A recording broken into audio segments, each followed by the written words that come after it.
ఆ సర్వేలోనే స్పష్టంగా వచ్చింది ఏంటంటే వాళ్ళు 64% బీఆర్ఎస్ వెంట ఉన్నారు, 27% మాత్రమే కాంగ్రెస్ కు అనుకూలంగా ఉన్నారు అనేది అలా ఆ సర్వేలో వచ్చింది. అది చూసినాకనే ఆయన పానిక్ అయిపోయాడు. ఒక 4 రోజుల తర్వాత ఆ సర్వే వచ్చినాక 4 రోజుల తర్వాత గవర్నర్ దగ్గర అజారుద్దీన్ మంత్రిగా ప్రమాణ స్వీకారం చేయించమని లెటర్ రాశారు. వాస్తవంగా అసదుద్దీన్ ఓవైసీకి అజారుద్దీన్ కు మంత్రి పదవి ఇవ్వడం అనేది ఇష్టం ఉండదు. ఎమ్మెల్యే కూడా ఆయనను ఒప్పుకోలేదు. ఆయన లేకుంటే నవీన్ యాదవ్ది ప్రశ్నార్థకం అయ్యేది. ఎందుకంటే హైదరాబాద్ లో కానీ తెలంగాణలో కానీ ఇంకొక ముస్లిం పవర్ సెంటర్ ని ఎట్టి పరిస్థితుల్లో ఓవైసీ బ్రదర్స్ ఒప్పుకోరు. సలావుద్దీన్ అదే చేశాడు, ఇప్పుడు ఈయన కొడుకులు కూడా అదే చేస్తున్నారు. ఇది ఆల్రెడీ ఇంటర్నేషనల్ సెలబ్రిటీ అజారుద్దీన్. ఒకవేళ ఆయన ఎమ్మెల్యే అయినా లేకుంటే ఆయన మంత్రి అయినా కూడా పవర్ సెంటర్ చేంజ్ అవుతుంది. ఇంకోటి ఏంటంటే అజారుద్దీన్ కు మైనస్ పాయింట్ ఏంటంటే ఆయన ఎప్పుడు ముస్లింలను ఓన్ చేసుకోలేదు. ఓడిపోయిన తర్వాత కూడా బస్తీలకు వచ్చి వాళ్ళ సమస్యలను పట్టించుకోలేదు. ఆ రిలేషన్షిప్ మెయింటైన్ చేయలేదు ఆయన. ఇవన్నీ కూడా మైనార్టీస్లలో ఇంకోటి యంగ్ జనరేషన్ ఏదైతే ఉన్నదో వాళ్ళు ఒక ప్రశ్న తరచుగా అడుగుతున్నారు.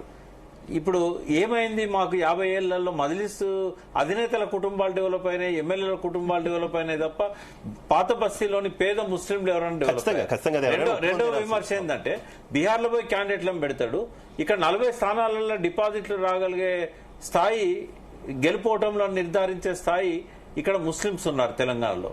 మరి అక్కడ ఎందుకు పెట్టాడు పోటీ? ఇవన్నీ కూడా వాళ్ళ కుటుంబాల పట్ల యంగ్ జనరేషన్ లో ఒక నెగటివ్ ట్రెండ్ అనేది.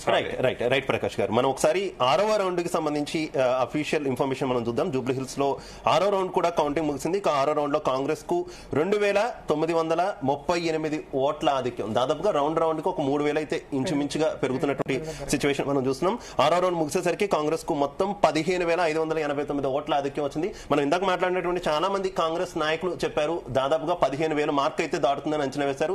ఆ అంచనా అయితే ఇప్పటికీ 6వ రౌండ్ కి కంటిన్యూ అవుతుంది. సో 20,000 దాకా వరకు కూడా నవీన్ యాదవ్ మెజార్టీ వచ్చే అవకాశం ఉన్నట్లయితే మనకు కనిపిస్తున్న పరిస్థితి. ఒకసారి మనతో పాటు మధురెడ్డి గారు జాయిన్ అయ్యారు. ఆయన ఎలక్షన్ స్ట్రాటజిస్ట్. ఆయన కూడా ఈ ఎలక్షన్ కి సంబంధించి సర్వే చేసినట్టయితే మనకు తెలుస్తుంది.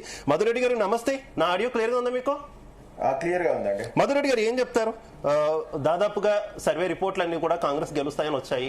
కాకపోతే మెజార్టీ ఎంత అన్న దాని మీద కాంగ్రెస్ నాయకులు అటు ఇటు కొంత భిన్నాభిప్రాయాలు ఉన్నాయి. స్టార్టింగ్ లో నెక్ టు నెక్ లా కనిపించినటువంటి వాతావరణం నెమ్మదిగా నవీన్ యాదవ్ వైపు మొగ్గు చూపుతున్నటువంటి పరిస్థితి. ఇప్పటి వరకు అయితే 15,000 ప్లస్ మెజార్టీలో ఉన్నారు. 20,000 వరకు కూడా వెళ్ళొచ్చు అనేటటువంటి అంచనాలు కనిపిస్తున్నాయి. ఏం చెప్తారు దీని గురించి? సో నేను దాదాపుగా మీకు ఒక రిపోర్ట్ పంపించానండి. దాంట్లో 7 to 9 మేము నవంబర్ 5th రిలీజ్ చేశాము. సో చాలా మంది 2%, 3% నెక్ టు నెక్ అనేటువంటిది ఇచ్చారు, కానీ మీ స్క్రీన్ మీద కనిపిస్తుంది, చూడండి. అయితే ఇక్కడ ఏం జరిగిందంటే బీఆర్ఎస్ లాస్ట్ 2-3 రోజుల్లో ఎలక్షన్ క్యాంపెయినింగ్ అనేది కొంచెం చేతులెత్తడం అనేది జరిగింది. బీజేపీ ఓటు బీఆర్ఎస్ అనేది ట్రాన్స్ఫర్ అయింది. అది ఖచ్చితంగా కనిపిస్తుంది కాబట్టి ఇంత కొద్దిగా మెజారిటీ కనిపించింది. ప్రజలలో యాంటీ ఇంకంబెన్స్ అనేది ఖచ్చితంగా ఉంది. యాంటీ ఇంకంబెన్స్ లేకపోతే ఇంత నెక్ టు నెక్ వచ్చేది కాదు. అయితే ఇది నవీన్ యాదవ్ కాంగ్రెస్ తరఫున గట్టి క్యాండిడేట్ అవడం వల్ల కాంగ్రెస్ పార్టీకి లాభించినటువంటి అంశం. ఎంఐఎంలో రోజు రోజుకు వ్యతిరేకత అనేది పెరిగిపోతుంది. సో మైనారిటీలు కూడా ఎంఐఎం కు కొంచెం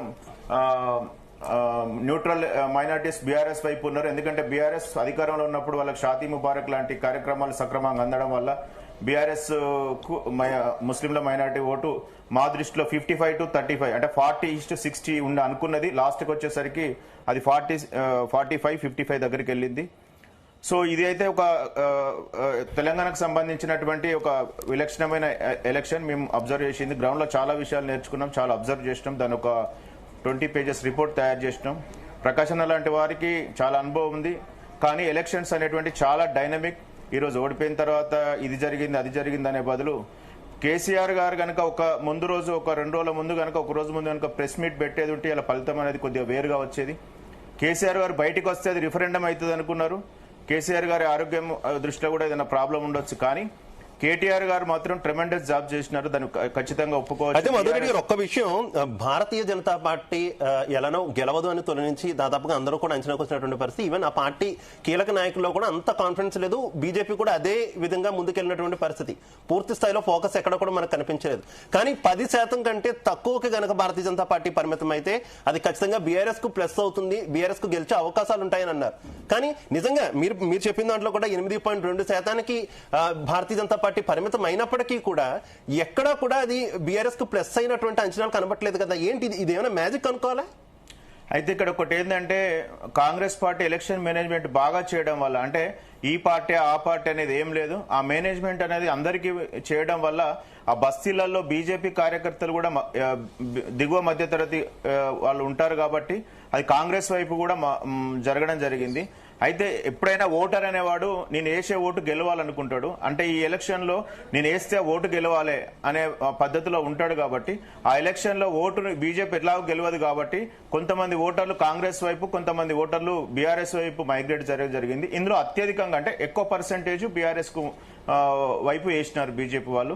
కానీ బీజేపీ అనేది మాత్రం ఇప్పుడు ఎట్లయితే మేము పార్లమెంట్ లో ఫస్ట్ టైం చెప్పినాం బీఆర్ఎస్ ఓటు బీజేపీకి మైగ్రేట్ అవుతుంది, ఎందుకంటే 6 ఎమ్మెల్యేలు ఉన్నప్పటికీ కూడా ఈ మల్కాజీ గారి గాని, కరీంనగర్ గాని, ఈవెన్ మహబూబ్ నగర్ సీఎం సొంత స్థానంలో కూడా బీజేపీ గెలిచింది.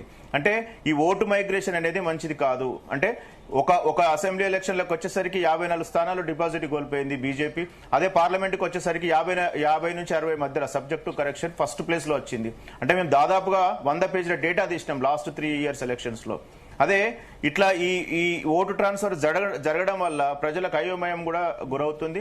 ఖచ్చితంగా ప్రభుత్వం మీద యాంటీ ఇన్కంబెన్స్ ఉన్నది, ఎవరు ఒప్పుకోకపోయినా మేము ఎవరికి ఏ పార్టీకి సపోర్ట్ అనేది జరగదు. కాకపోతే ఫస్ట్ టైం ఈ social media, BRS social media ఏదైతే హైప్ క్రియేట్ చేసిందో హైప్ తోని కాంగ్రెస్ పార్టీ కొద్దిగా విలవిలలాడింది. ఎవరైతే ప్రైవేట్ వాళ్ళతోని ఒక 20% హైప్, 30% హైప్ క్రియేట్ చేసినప్పుడు అప్పుడు ఏమైందంటే కాంగ్రెస్ పార్టీ వాళ్ళు అతన్ని అటాక్ చేయడం మొదలు పెట్టినారు.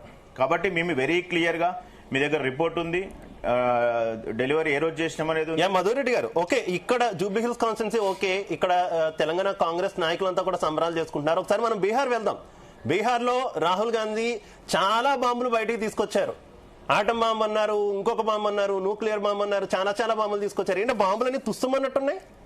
సో ఒకటి గుర్తుపెట్టుకోండి, మోడీ గారికి అంటే సారీ టు సే దిస్, నేను ఇలా ఎందుకు చెప్పాల్సి వస్తుందంటే బోల్డ్ స్టేట్మెంట్ ఒకటి ఏమిస్తున్నానంటే, రాహుల్ గాంధీ గారు తన వ్యూహాలను మార్చుకోక, అంటే ఒక పద్ధతి ప్రకారం చేయకపోతే బీజేపీకి ఇంకొక 20 సంవత్సరాలైనా అధికారంలో ఉంటుందండి. ఓట్ అధికార యాత్ర, ఓట్ చోరీ యాత్ర అనేది చేసినప్పుడు నువ్వు 1300 కిలోమీటర్లు తిరిగిన తర్వాత ఎలక్షన్స్ టైంలో నువ్వు 58 రోజులు కనిపించకుండా పోతే దాని ప్రభావం తగ్గింది. ఈ రోజు అనుకుంటాం కదా నితీష్ కుమార్ గారు విలక్షణమైన, అంటే 9 సార్ల ప్రమాణ స్వీకారం చేసి 7 సార్లు అటు ఇటు పార్టీలు మారినప్పటికి కూడా ఈ రోజు జేడీ వైపు పట్టం కట్టినారు.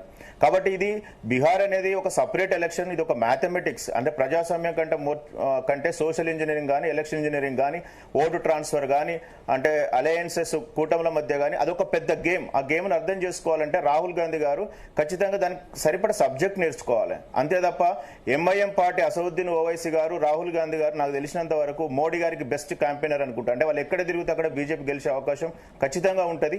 కాబట్టి ముస్లిం ఓట్లు కూడా ఎంఐఎం 60 ప్లేసుల్లో పోటీ చేసింది కాబట్టి చీలిపోయింది. జనసురాజ్ పార్టీ ఈ రోజు ఈ టీఆర్ఎస్ పార్టీకి పనిచేసిన, జగన్ కు పనిచేసిన, బయట నుంచి 100 కోట్లు తీసుకొచ్చి మేధావాన్ని చెప్పేసి ప్రశాంత్ కిషోర్ కూడా ఇవాళ డిపాజిట్ కోల్పోయే పరిస్థితికి వచ్చిండు. అంటే ఎప్పుడు కూడా గుర్తుపెట్టుకోండి, మరి బీహార్ లో 7 సీట్లలో మాత్రమే లీడింగ్ లో ఉండడం, 8% ఓటింగ్ మాత్రమే రావడం, ఏ రకంగా చూసుకోవాలి?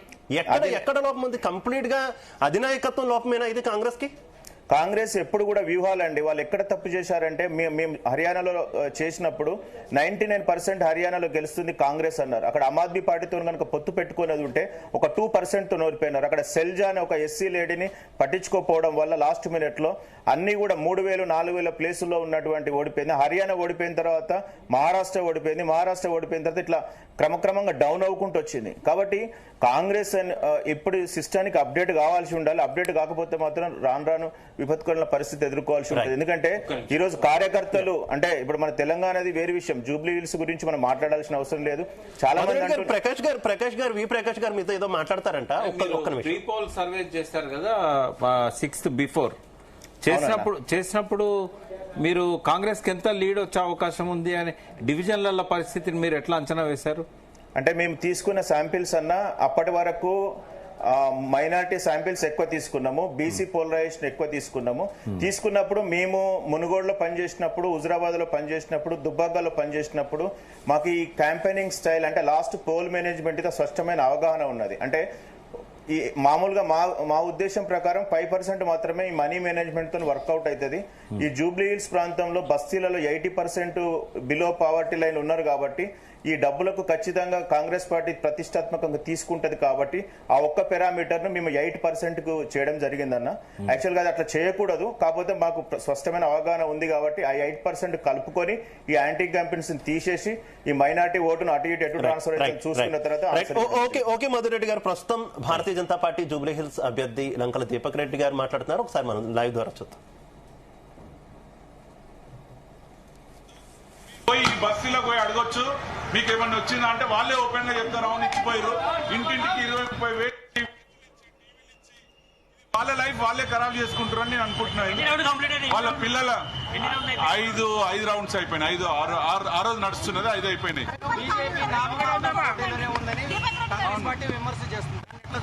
అవును, పైసలు మా దగ్గర లేవు కాబట్టి వాళ్ళు ఏదన్నా అనొచ్చు. మీ లీడర్లు లంకాల గారు పైసల మీద నమ్మకంతో ఉన్నారు కాబట్టి కాంగ్రెస్ వాళ్ళకి నమ్మకం వచ్చింది.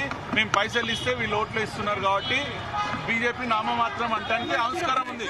కానీ భారతీయ జనతా పార్టీ మళ్ళీ చెప్తున్నాము, దేనికైనా పని గురించి ఎక్కడికి రమ్మన్నా వస్తాము. ప్రజలు ఎవరైతే ఓటేసిండ్రో వాళ్ళకి ధన్యవాదాలు తెలియజేస్తున్నాము. ఇంకా 4-5 రౌండ్లు ఉన్నాయి కాబట్టి ఇప్పటి వరకు మీకు ఎన్ని ఓట్లు వచ్చినాయి? అరౌండ్ 7,000-8,000 మధ్యలో వచ్చింది. బీజేపీ వాళ్ళు చాలా మంది ప్రచారం రాలేదు. లంకాల గారు, దీపక్ రెడ్డి గారు, బీజేపీ వాళ్ళు చాలా మంది ప్రచారం చేయలేదు, అందుకనే ఓడిపోయారు అన్నట్టు ప్రచారం చేస్తారు కాంగ్రెస్ వాళ్ళు.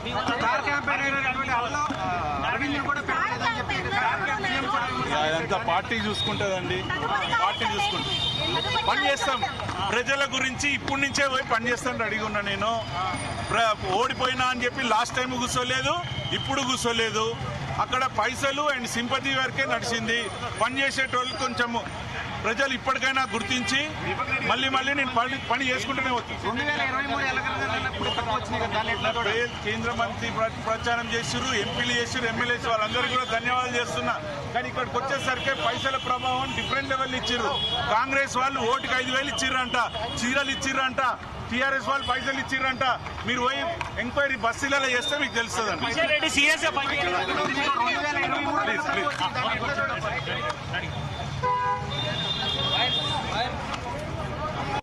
లంకల దీపక్ రెడ్డి అయితే బయటకు వచ్చి మీడియాతో మాట్లాడడం అయితే జరిగింది. కేవలము పైసలు సింపతి మాత్రమే ఇక్కడ వర్కౌట్ అయ్యాయి, ఇక ప్రజల ఇష్టము, వాళ్ళ భవిష్యత్ ఎవరు మార్చలేదంటూ కూడా కొన్ని సెన్సేషనల్ కామెంట్స్ అయితే చేయడం జరిగింది.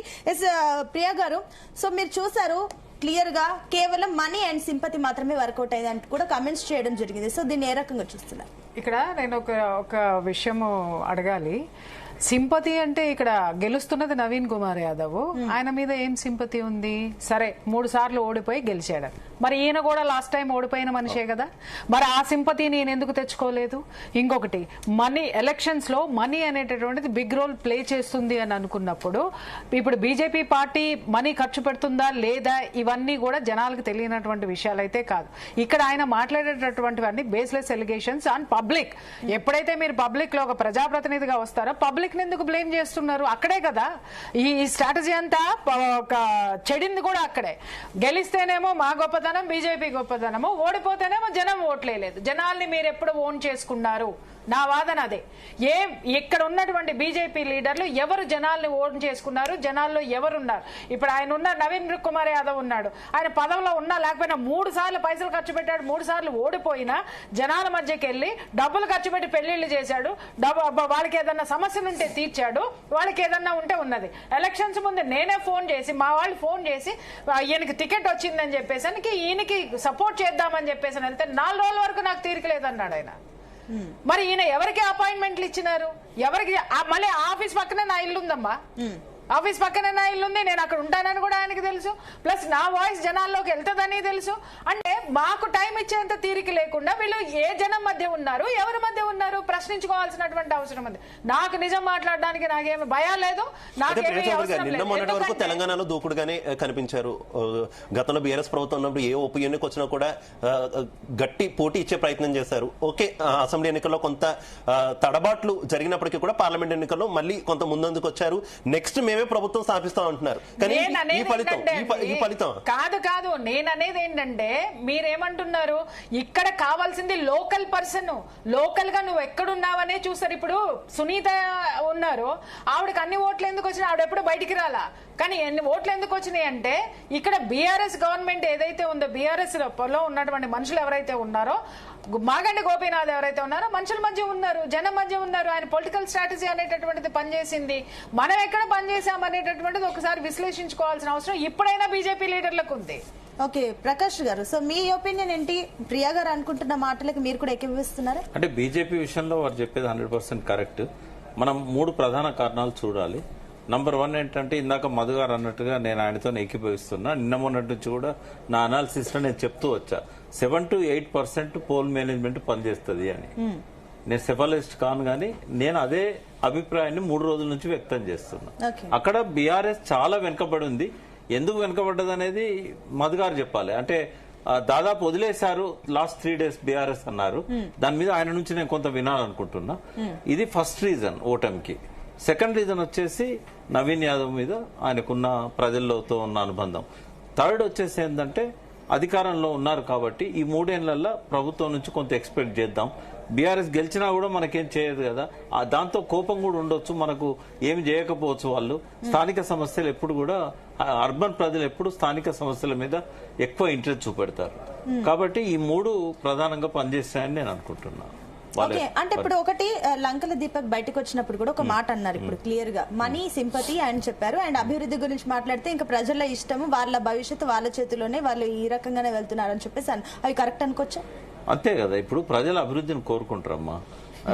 వాళ్లకు ఎలక్షన్ మేనేజ్మెంట్ లో భాగంగా డబ్బులు ముట్టాయనుకోండి, వాళ్ళు దాన్ని జస్టిఫై చేసుకుంటారు. ఎందుకంటే 3 ఏళ్ళు ఉండేది ఈ పార్టీ కదా, మనకు అభివృద్ధి అయింది కదా, ఆ డబ్బులు తీసుకున్నందుకు ఒక జస్టిఫికేషన్ కూడా వాళ్ళు చేస్తారు. చిన్న సందేహం ప్రకాష్ గారు, ఇప్పుడు గెలుపుకు సంబంధించి, కాంగ్రెస్ గెలుపుకు సంబంధించి మాట్లాడుకుంటున్నప్పుడు ముఖ్యమంత్రి విస్తృతంగా ప్రచారం చేయడం కూడా ఒక కారణమని ముందు నుంచి మనం మాట్లాడుకుంటున్నాం. ఇందాక మనకి ప్రియా చౌదరి గారు కూడా అదే విషయాన్ని ప్రస్తావించారు. ఆయన ఏ లెవెల్లో అందరినీ కూడా దగ్గర చేయడం కావచ్చు, క్యాంపెయినింగ్ చేశారు అన్నదానికి సంబంధించి.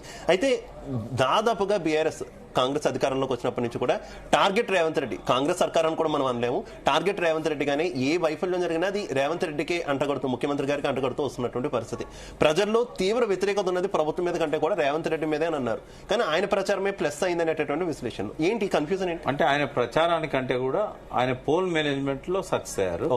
అంటే రేవంత్ రెడ్డిది ఒక విశిష్ట స్వభావం ఏంటంటే, ఆయన ఏదైనా కావాలనుకుంటా, మహేష్ బాబు ఏదో డైలాగ్ ఉంది కదా, బుల్లెట్ దిగిందా లేదా అనేది ఇంపార్టెంట్, ఎప్పుడు వచ్చామన్నది కదా. రేవంత్ రెడ్డిది స్టైల్ అదే. ఇక ఏమన్నా చేసి గెలవాల్సిందే. ఎక్కడున్నవాడు ఎక్కడికి వచ్చాడండి. టీఆర్ఎస్ జెడ్పీటీసీ టికెట్ ఇవ్వడానికి ఇష్టపడని వ్యక్తి జస్ట్ 20 ఏళ్ల లోపల ఆయన ముఖ్యమంత్రి అయి కూర్చున్నాడు. అంటే ఆయన అర్థం చేసుకోవడంలో, ఇంకా ఆయనకున్న స్కిల్స్ ను అర్థం చేసుకోవడంలో కొంత బీఆర్ఎస్ వెనుకబడ్డదని అనిపిస్తుంది. బట్ ఒక్కటైతే ఎమర్జ్ అయింది ఏంటంటే, ఇక్కడ కేటీఆర్ ఎమర్జ్ అయ్యారు. అంటే ఏబుల్ లీడర్షిప్ అనేది తన ప్రచారం ద్వారా కానీ, తన ద్వారా కానీ బీఆర్ఎస్ కు ఓటమి వచ్చినా కూడా కేటీఆర్ కి అది ఒక గెలుపు అని భావించవచ్చు. ఎందుకంటే ఒక పర్సనాలిటీ ఎమర్జ్ అయింది.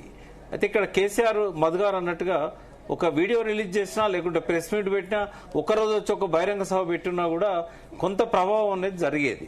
ఆయనకి ఇప్పటికీ ప్రజల లోపల ఆ పలుకుబడి ఉంది. రెండవది, ప్రభుత్వం పట్ల వ్యతిరేకత ఉన్నా కూడా 3 ఏళ్ళు ఉంటారు కాబట్టి తప్పనిసరి అయింది అది. ఓకే, సో మనకు 6th రౌండ్ లీడ్ లో వచ్చేసి కూడా 2930 అండ్ టోటల్ గా వచ్చేసి కాంగ్రెస్ కి వచ్చేసి 15,611 ఓట్లు పోలయ్యాయి. అండ్ 7th రౌండ్ కి సంబంధించి మా కొలీగ్ శివ చెప్తారు. శివ, 7వ రౌండ్ కి సంబంధించినటువంటి ఫలితాలు కూడా విడుదలయ్యాయి. ప్రస్తుతం 19,619 ఓట్ల మొత్తం టోటల్ మెజార్టీలో నవీన్ యాదవ్ అయితే కంటిన్యూ అవుతున్నటువంటి పరిస్థితి. దాదాపుగా 20,000 మెజార్టీకి దగ్గరలో ఉన్నారు. మనం ఇందాక మాట్లాడుకుంటూ ఉన్నాం. మధు గారు, ఏంటి ఎంత మెజార్టీ వచ్చే అవకాశం ఉందనుకోవాలి నవీన్ యాదవ్? దాదాపుగా ఇప్పటికైతే 20,000 మెజార్టీకి దగ్గరలో ఉన్నారు. ఇంకా ఎంతవరకు పెరిగే అవకాశం ఉందనుకోవాలి? ప్రకాష్ అన్న కొన్ని పాయింట్స్ బోల్డ్ గా చెప్తాను, అది మీరు యాక్సెప్ట్ చేయాలి, ఎందుకంటే మీరు రాజకీయంగా చాలా అనుభవజ్ఞులు.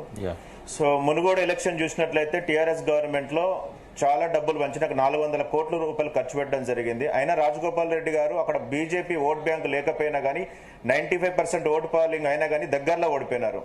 దుబ్బాకలో టీఆర్ఎస్ ఉన్నప్పుడు కూడా బీజేపీ గెలిచింది దగ్గరగా. హుజురాబాద్ లో 6,500 రూపాయలు ప్రజలు రోడ్డు మీద ఖర్చు పంచినప్పుడు కూడా ఈటల రాజేందర్ గెలిచినారు. అయితే డబ్బుల ప్రభావం ఉంటది.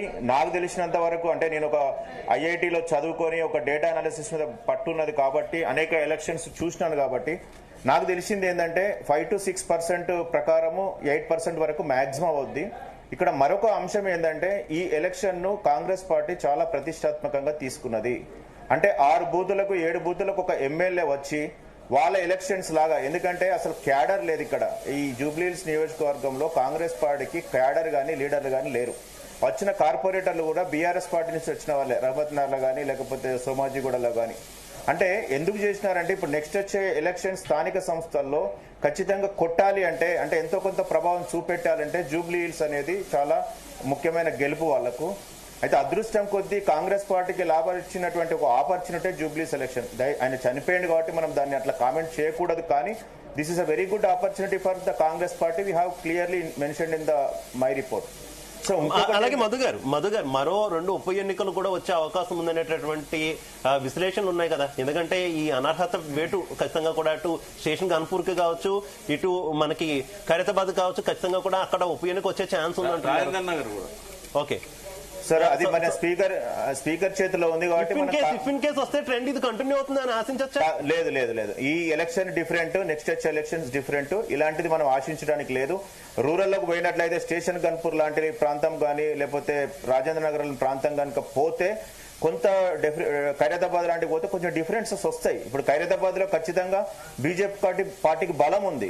ఇది ఏంటంటే మైనారిటీ ఓట్లతోని బీజేపీ పర్సెంటేజ్ తగ్గింది. బీజేపీ వాళ్ళు చేతులారా చేసుకుంటున్నారు. అంటే ఒక 8 మంది లీడర్లు 9 మంది లీడర్లు గెలవాలనుకున్నప్పుడు వాళ్ళు ఎమర్జీ చేస్తున్నారు. మిగతా సందర్భంలో కార్యకర్తలను పట్టించుకుంటలేరు. ఇది ఓపెన్ స్టేట్మెంట్. కావాలంటే మీకు మీరు రిపోర్ట్ పంపిస్తే నేను ఒక బీజేపీ పార్టీ మీద ఒక కంప్లీట్ అనాలిసిస్ చేసి ఒక 40 పేజీల రిపోర్ట్ తయారు చేసినాను. ఇది కార్యకర్తలకు చాలా నష్టం. ఎందుకంటే ఈశాన్య రాష్ట్రాల్లో కూడా ఇలా బీజేపీ అధికారంలోకి వచ్చింది. మీకు మంచి అవకాశము. ఎందుకంటే బీఆర్ఎస్ అధికారం లేదు. ఎందుకంటే ప్రాంతీయ పార్టీ అధికారంలో లేనప్పుడు కాంగ్రెస్ వర్సెస్ బీజేపీ అన్నప్పుడు బీజేపీ ఈజీ అవకాశం ఉంటుంది. ఎప్పుడైతే ప్రాంతీయ పార్టీ వర్సెస్ బీజేపీ అన్నప్పుడు చాలా కష్టం అవుతుంది. కానీ national parties Congress versus BJP అన్నప్పుడు ఈజీ అయితే. ఇప్పుడు బీహార్ లో చూసినట్లయితే, ఒక్క నిమిషం అండి, ఇప్పుడు బీహార్ లో చూసినట్లయితే 60 ప్లేసులలో, అంటే 60లో పోటీ చేస్తే 40 ప్లేసులలో బీజేపీ వర్సెస్ కాంగ్రెస్ పోటీ చేసింది కదా. అలా 80% బీజేపీకి స్ట్రైక్ రేట్ వచ్చింది. ఇదంతా డేటా అండి. డేటా అనాలిసిస్ చేస్తేనే వస్తుంది తప్ప ఏదో ఇది జరిగింది అది జరిగింది. కాకపోతే కాంగ్రెస్ పార్టీ ఇన్ఛార్జీల గొప్పతనం ఏంటంటే టీఆర్ఎస్ పార్టీ చేసినప్పటికి కూడా, వాళ్ళ టీం కూడా బాగా వర్క్ చేసినప్పటికి కూడా కాంగ్రెస్ వాళ్ళ ఇన్ఛార్జీలు చేసిన నవీన్ యాదవ్ గారి సొంత బలము ప్లస్ ఈ పోల్ మేనేజ్మెంట్ ఏదైతుందో ఇలాంటి ఫలితాలను చూస్తాం. ఈ 3 విశ్లేషించే మేము రిపోర్ట్ ఇవ్వడం జరిగింది. షేక్పేట్ లో మీరు చూడండి మెజారిటీ రాలేదు. అంటే అక్కడ మైనారిటీలు అనే వాళ్ళు స్టిల్ ఇప్పటికీ కూడా బీఆర్ఎస్ తోని మెర్జ్ అయి ఉన్నారు. అక్కడ ఎంఐఎం పార్టీ మీద మైనారిటీలు వ్యతిరేకత ఉన్నారు. మీకు క్లియర్ గా గ్రౌండ్ లో తిరిగి చూసినాం. కాకపోతే అన్ఫార్చునేట్లీ ఏంటంటే ఎంఐఎం కు ఇంకా సపరేట్ ఎదురు పార్టీ లేదు కాబట్టి ఇలాంటి సిచ్యువేషన్ ఉంది. ఇదివరకు ఎంబీటీ అనేటువంటి ఒక పార్టీ ఉండే, అమానుల్లా ఖాన్ అనేటువంటి పార్టీ, అలాంటి పార్టీ కనుక ఉండేది ఉంటే ఈ రోజు ఎంఐఎం పార్టీ అనేది కొంచెం డౌన్ స్టేజ్ కి వచ్చే అవకాశం ఉంటుంది. ఖచ్చితంగా రోజులలో ఇది చూస్తారు. మధు గారు, ఎస్ ప్రకాష్ గారు, సో మధు గారు చెప్పినట్లుగా ఒకసారి ఓటింగ్ స్ట్రాటజీ కనుక మైనార్టీలు పర్టికులర్ గా మాట్లాడుకున్నట్లయితే ఎంఐఎం మద్దతు పలికింది కాంగ్రెస్ కి, అండ్ వాళ్ళకి దగ్గర 1,00,000 పై చిలుక ఓటర్స్ ఉన్నాయి. అండ్ ఇండివిజువల్ గా ఇండిపెండెంట్ క్యాండిడేట్స్ 58 మందిలో 11 మంది ముస్లింసే ఉన్నారు. అందులో కూడా ఏ రకంగా చూసినా కూడా ఇప్పుడు మధు గారు చెప్తున్నారు ముస్లింస్ వచ్చేసి బీఆర్ఎస్ వైపు ఉన్నారని. ఎక్కడ ఈ ఫ్యాక్టర్స్ ముస్లిం ఓట్లు చీలడానికి మెయిన్ రీజన్స్ ఏమై ఉండొచ్చు? కాంగ్రెస్ కి ఎందుకు ఎంఐఎం పలికి ఆ మద్దతు చెప్పినా కూడా ఎందుకు వెనకంజలో ఉంది? ఇక్కడ 2 కారణాలు ఏంటంటే వారే చెప్పారు. షాదీ ముబారక్ లాంటివే కాకుండా జూబ్లీహిల్స్ నియోజకవర్గంలో 3,000 పైన 2 బెడ్రూమ్స్ అలొకేషన్ జరిగింది. అందులో ముస్లింస్ కూడా కన్సిడరబుల్ నంబర్ ఉన్నారు. మనకు లిస్ట్ దీనిలో దొరుకుతుంది నెట్ లో. ఇవన్నీ కూడా అంటే మైనార్టీ స్కూల్స్ ను వాళ్ళ కోసం ప్రత్యేకంగా 200 స్కూల్స్ పెట్టడం కానీ, బడ్జెట్ ఎన్నడూ లేనంతగా ముస్లింస్ కి కేసీఆర్ గారు పెంచారు. అంటే సరిపోద్దని నేను అన్నాను. సచార్ కమిటీ రికమెండేషన్స్ ను ఇంప్లిమెంట్ చేయాలనే ఉద్దేశంతో దానికోసం ఆయన ధర్నా కూడా చేశాడు ఇందిరా పార్క్ దగ్గర ముఖ్యమంత్రి కాకముందు. సో ఇదంతా కూడా ఆయన మళ్ళీ కమ్యూనికేషన్ కూడా వీళ్ళది ఉర్దూలో, హిందీలో కేటీఆర్ గారు కానీ కేసీఆర్ గారు కానీ అనర్గళంగా షేరీ చెప్పుకుంటా మాట్లాడుతూ ఉంటారు. అది వాళ్ళకు బాగా నచ్చుతుంది. అది ఆ రకంగా. ఇంకోటి ఏంటంటే యంగ్ జనరేషన్ ఏదైతే ఉన్నదో ముస్లింస్లలో వాళ్ళు కొంచెము ఓవైసీ ఫ్యామిలీ డెవలప్ అవుతుంది కదా. ఇంకోటి ఆయన ఎన్నడూ జూబ్లీహిల్స్ ను పట్టించుకోడు. ఎప్పుడు కూడా క్యాండిడేట్ ను పెడతాడు కానీ మొక్కుబడిగా పెడతాడు. ఎవరు అధికార పార్టీ ఉంటే వాళ్ళకు సపోర్ట్గా క్యాండిడేట్లను పెడతాడు. ఇట్లాంటివన్నీ కూడా ముస్లిం యూత్ లో ఉన్నాయి. ఫిరోజ్ లాంటి వాళ్ళు నాంపల్లిలో వాస్తవంగా ఆయన గెలిచిండు, కానీ అప్పుడు అధికార పార్టీ ఏంటంటే టీఆర్ఎస్ మజ్లిస్ కి అగెనిస్ట్ గా లేదు కాబట్టి ఆయన ఓడిపోయినట్టుగా డిక్లేర్ చేశారు. అంటే ఇట్లాంటివన్నీ కూడా యూత్ లో ఒక వ్యతిరేకతను తీసుకొస్తున్నాయి, ఆ కుటుంబం పట్ల గానీ మజ్లిస్ పట్ల గానీ. ఇప్పుడు యంగ్ ఓటర్స్ మాత్రం మజ్లిస్ తో లేరు. ఇంకోటి రిలీజియస్ ఫీలింగ్స్ కూడా బీజేపీ ఎంత ప్రయత్నం చేసినా, మజ్లిస్ ఎంత ప్రయత్నం చేసినా, ఇవాళ వచ్చిన న్యూ జనరేషన్ మీద ఆ పాతకాలం నాటి రిలీజియస్ సెంటిమెంట్స్ లేవు. అందుకే ఆర్ఎస్ఎస్ ఏం చేసింది, తనను రియలైజ్ అయ్యి ముస్లిం మంచును స్టార్ట్ చేసింది. ఆర్ఎస్ఎస్ ముస్లిం వింగ్ స్టార్ట్ చేసింది, మేము మతానికి వ్యతిరేకం కాదు అని. అంటే ఇట్లాంటి ట్రెండ్ యంగ్స్టర్స్ మీద ఏంటంటే మతం అనేది తక్కువ ప్రభావం. అంటే ఆ టైంలో కరెక్ట్ ఎలక్షన్స్ కి ముందు మంత్రి పదవిలు ఇవ్వడము ముస్లింస్ కి, అది కూడా పనిచేసింది. మీరు అన్నది కూడా 100% రాలేరు, మరి ముస్లిమ్స్ అందరూ కూడా రాలేరు. అది భయాన్ని సూచించింది. మా ఓడిపోతున్నాం అనే భయంతోనే అజారుద్దీన్ తీసుకొచ్చి పెట్టాడు అనేది. ఇంకొకటి కూడా ఏంటంటే అజారుద్దీన్ మజ్లిస్ కి ఇష్టం ఉండదు. వాళ్ళ లాస్ట్ మినిట్ లో వాళ్ళు ఎవరు కూడా సీరియస్ క్యాంపెయిన్ చేయలేదు. వాళ్ళకున్న ఓట్ బ్యాంకును కూడా కాంగ్రెస్ కి అనుకూలంగా టర్న్ చేయడంలో వాళ్ళు పెద్ద ఆసక్తి చూపెట్టలేదు. అజారుద్దీన్ కి ఎప్పుడైతే మంత్రి పదవి ఇచ్చారో మైనార్టీస్ లో అది ప్లస్ కాలేదు, మైనస్ అయింది కాంగ్రెస్ కి. మీరు వెళ్తానంటున్నారు కాబట్టి చివరగా మనం ఒకసారి బీహార్ ఎలక్షన్ దగ్గరికి వస్తే, గత కొంతకాలంగా అంటే నరేంద్ర మోదీ సర్కార్ 3.0 ఎప్పుడైతే స్టార్ట్ అయిందో అప్పటి నుంచి కూడా కొంత డిక్లైన్ స్టార్ట్ అయింది అనేటువంటి ప్రచారం సోషల్ మీడియా వేదికగా ఎక్కువగా చేస్తున్నారు. మోదీ హవా కూడా తగ్గుతూ వస్తుంది, బీజేపీ హవా తగ్గుతూ వస్తుంది. ఏంటి మళ్ళీ